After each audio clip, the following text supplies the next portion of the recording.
বোন গো, স্বার্থপর এই দুনিয়ায় কেউ কারো না। যতক্ষণ মানুষের উপকার করতে পারবে ততক্ষণই তোমাকে মনে রাখবে।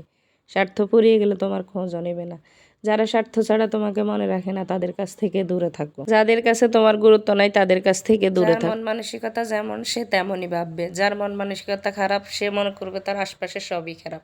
যার মন মানসিকতা ভালো সে ভাববে তার আশপাশে সবই ভালো। খুব বেশি ভালো হতে যেও না মানুষের কাছে, তাহলে তোমাকে পায়ের তলে পিষে ফেলবে। ভালো মানুষের সঙ্গ নিলে খারাপও ভালো হয়ে যায়, আর খারাপ মানুষের সঙ্গ নিলে ভালোও খারাপ। কিছু কিছু মানুষ আছে মুখে মধু অন্তরে বিষ। সামনে তোমার অনেক প্রশংসা করবে কিন্তু পিছনে পিছনে তোমার সাপের বিষ নামানো যায়, মানুষের বিষ মানুষকে ধ্বংস করে দেয়। স্বার্থের দুনিয়ায় কেউ কারো না, রক্ত রক্তকে অস্বীকার করে।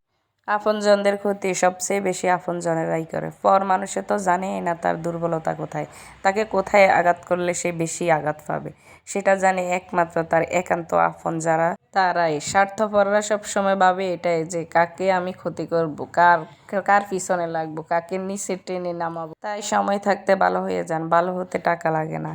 যার ক্ষতি করছেন সে না জানলেও উপরে একজন বসে আছেন, তার কাছে কি জবাব দিবেন? বিনা দোষে যেই ক্ষতিটা করছেন তার জবাব কি সৃষ্টিকর্তার কাছে দিতে পারবেন? সব কিছুর হিসাব তিনি একদিন কড়াই গন্ডায় পাই টু পাই হিসেব করে নেবেন ইনশাআল্লাহ।